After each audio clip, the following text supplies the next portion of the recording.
Vinayak sir ಅವರಿಂದ ತಿಳ್ಕೊಳ್ಳೋಣ. Sir ದಯಮಾಡಿ ನಮ್ಮನ್ನೆಲ್ಲ ಉದ್ದೇಶಿಸಿ ಎರಡು ಮಾತುಗಳನ್ನು ಆಡಬೇಕು ಅಂತ ಹೇಳಿ ಕೇಳ್ಕೊತೀನಿ.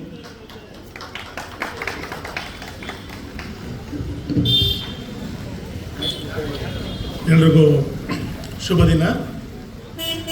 ಸಾರಕಿಯ ಪುಣ್ಯಭೂಮಿಯಲ್ಲಿ ಇವತ್ತು ನಾವೆಲ್ಲ ಸೇರಿರೋದು ಒಂದು ಇತಿಹಾಸ ಪುಟಕ್ಕೆ ಸೇರ್ತಕ್ಕಂಥ ಒಂದು ದಿನ. ಇವತ್ತು ವೇದಿಕೆ ಮೇಲೆ ಇರ್ತಕ್ಕಂಥ ಶ್ರೀ ಪೂಜ್ಯರಿಗೆ ಮತ್ತು ವೇದಿಕೆಯಲ್ಲಿ ಇರ್ತಕ್ಕಂಥ ಎಲ್ಲ ಗಣ್ಯರಿಗೆ ಶುಭ ದಿನ ಎಂದು ನಾನು ನಮಸ್ಕರಿಸ್ತಾ, ಇವತ್ತು ಡಾಕ್ಟರ್ ರಾಜು ರೂಪತಂಗ ಅವರು ಕಲ್ಯಾಣಪುರಿ ಭೂದೃಶ್ಯ ಅಂತೇಳಿ ಸಂಪುಟ ಒಂದು ಪುಸ್ತಕನ ಬಿಡುಗಡೆ ಮಾಡ್ತಾರೆ. ಅನೇಕ ವಿದ್ವಾಂಸರು ಹಿರಿಯರೆಲ್ಲ ಇದ್ದೀರ, ನಾವು ಮಾತಾಡೋಕ್ಕೆ ಅಷ್ಟು ಸೂಕ್ತ ಅಲ್ಲ ಅಂತ ಕಾಣಿಸುತ್ತೆ. ಆದರೂ ಎಲ್ಲ ಭಜನೆ ಮಂದಿರಗಳ ಪರವಾಗಿ ನಮ್ಮದು ಚಾಮರಾಜಪೇಟೆ ಅಂದರೆ ಕನ್ನಡಿಗರ ಕೋಟೆ ಚಾಮರಾಜಪೇಟೆ. ಆ ಚಾಮರಾಜಪೇಟೆಯಿಂದ 9 ಭಜನೆ ಮಂದಿರ ಕಲಾವಿದರುಗಳು ಮತ್ತು 9 ಭಜನೆ ಮಂದಿರ ಮುಖ್ಯಸ್ಥರು ನಾವು ಇವತ್ತು ಬಂದಿದ್ದೀವಿ.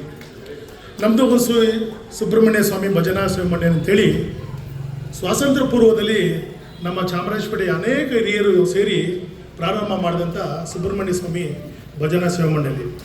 ಆ ಸೇವಾ ಮಂಡಳಿ ಇವತ್ತು 1946ರಿಂದ ಇವತ್ತವರೆಗೂ ಪ್ರತಿ ಶುಕ್ರವಾರ ಭಜನೆ ಕಾರ್ಯಕ್ರಮ ನಾವು ಮಾಡ್ಕೊಂಡು ಬರ್ತಾಯಿದ್ದೀವಿ.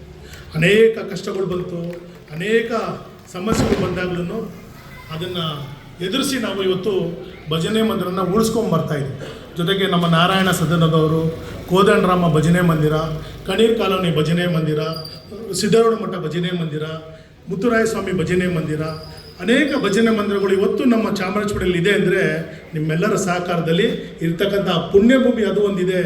ಅದು ಮೈಸೂರು ಮಹಾರಾಜರು ಕೊಟ್ಟಂಥ ಒಂದು ಕೊಡುಗೆಯ ಪೇಟೆ, ಅದು ನಮ್ಮ ಚಾಮರಾಜಪೇಟೆ. ಈ ಸಂದರ್ಭದಲ್ಲಿ ನನಗೆ ಮಾತಾಡೋ ಅವಕಾಶ ಕೊಟ್ಟರೆ ನಮ್ಮ ಡಾಕ್ಟರ್ ರಾಜು ಕುಟುಂಬ ಮತ್ತು ಅವ್ರ ತಂಡದವರಿಗೆ ಕೋವಿಡ್ ಸಂದರ್ಭದಲ್ಲಿ ನಮ್ಮ ಭಜನೆ ಮಂದಿರಕ್ಕೆ ಬಂದಾಗ ಭಾಳ ಸಂತೋಷಪಟ್ಟರು. ಸರ್, ಇನ್ನೂ ಈ ಭಜನೆ ಮಂದಿರ ಉಳಿಸ್ಕೊಂಡಿದ್ದೀರಲ್ಲ ಅಂತ. ಇದು ನಮ್ಮ ಧರ್ಮ, ಇದು ನಮ್ಮ ಸನಾತನ ಧರ್ಮ, ಇದು ನಮ್ಮ ಸಂಸ್ಕೃತಿ ಅಂತೇಳಿ ಇವತ್ತು ನಡೆಸೋದು. ಆದರೆ ಒಂದು ವಿಶೇಷ ನಿಮಗೆ ವೇದಿಕೆ ಮೇಲೆ ಹೇಳ್ತೀನಿ ಅಂದರೆ, ಇವತ್ತು ನಮ್ಮ ಭಜನೆ ಮಂದಿರ ಪ್ರಾರಂಭ ಮಾಡಿ ಇಲ್ಲಿವರೆಗೂ ನಡೆಸ್ಕೊಂಬರ್ತೀವಿ ಅಂದರೆ ನಮ್ಮ ಕೂಡು ಕುಟುಂಬ ಭಜನೆ ಮಂದಿರದಿಂದನೇ ನಾವು 6 ಜನ ಅಣ್ಣ ತಮ್ಮದಿರು ಇವತ್ತು ಒಟ್ಟಾಗಿ ಒಂದೇ ಕಡೆ ವಾಸ ಮಾಡ್ತಾಯಿದ್ದೀವಿ. ಅದಕ್ಕೆ ಕಾರಣ ಬಂದು ಈ ಭಜನೆ ಮಂದಿರನೇ, ಬೇರೆ ಯಾವುದೂ ಅಲ್ಲ. ದೇವರು ದುಡ್ಡು ಕೊಟ್ಟಿದ್ದಾನೆ, ಆಸ್ತಿ ಐಶ್ವರ್ಯ ಎಲ್ಲ ಕೊಡ್ತಾರೆ. ಆದರೆ ನಮ್ಮ ಸಂಸ್ಕೃತಿ ಉಳಿಸ್ಕೊಂಡು ಹೋಗೋದಕ್ಕೆ ನಿಮ್ಮೆಲ್ಲರ ಸಹಕಾರ ಇರಲಿ. ಅವರು ಮುಂದೆ ಮಾಡ್ತಕ್ಕಂಥ ಎಲ್ಲ ಕಾರ್ಯಕ್ರಮಕ್ಕೆ ನಾವು ಪೂರ್ಣವಾಗಿ ನಮ್ಮ ಚಾಮರಾಜಪೇಟೆ ಇರ್ತಕ್ಕಂಥ ಎಲ್ಲ ಭಜನೆ ಮಂದಿರಗಳ ಪರವಾಗಿ ಅವರಿಗೆ ನಾವು ಬೆಂಬಲವಾಗಿ ನಿಲ್ತೀವಿ, ಅವರು ಸಹಕಾರ ಕೊಡ್ತೀನಿ ಅಂತೇಳಿ ನನ್ನ ಮಾತನ್ನು ಮುಗಿಸ್ತೀನಿ.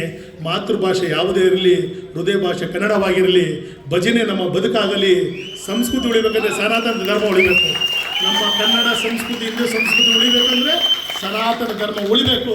ಭಜನೆ ಉಳಿಬೇಕಂದ್ರೆ ನಮ್ಮ ಬದುಕಾಗಬೇಕಂತೇಳಿ ನನ್ನ ಮಾತು ಮುಗಿಸ್ತಾ ಇದ್ದೀನಿ. ನಮಸ್ಕಾರ. ಜೈ ಹಿಂದ್, ಜೈ ಕರ್ನಾಟಕ. ನಮಸ್ಕಾರ.